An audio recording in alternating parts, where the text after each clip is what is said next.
आपण पाहत आहात सत्यदर्शन न्यूज। देवेंद्र फडणवीस यांच्याबाबत दिल्लीत झाला मोठा निर्णय। मला सरकारमधून मुक्त करावे अशी विनंती देवेंद्र फडणवीस यांनी लोकसभेच्या प्रवाहानंतर केंद्रीय नेतृत्वाकडे केली होती। एकंदरे फडणवीस यांनी यावेळी उपमुख्यमंत्रीपद सोडण्याची तयारी दर्शवली होती, मात्र याबाबत केंद्रीय नेतृत्वाकडून कोणताच निर्णय आला नव्हता। दिल्लीत भाजपाच्या कोर कमिटीची बैठक पार पडली। या बैठकीत फडणवीसांच्या विनंतीवर निर्णय घेण्यात आला आहे। महाराष्ट्र भाजपची दिल्लीत कोर कमिटीसोबत बैठक पार पडली। या बैठकीनंतर फडणवीस यांनी माध्यमांसमोर येऊन बैठकीतला तपशील सांगितला। यावेळी फडणवीसांसोबत पियुष गोयल देखील उपस्थित होते।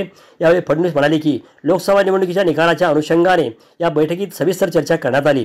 पत्रकारांनी यावेळी महाराष्ट्रातील नेतृत्व बदलावर काही चर्चा झाली का असा प्रश्न विचारला, मात्र फडणवीस यांनी या प्रश्नावर मौन बाळगले आणि गोयल यांनी महाराष्ट्रातील नेतृत्वात कोणतेही बदल होणार नसल्याचे स्पष्ट केले आहे।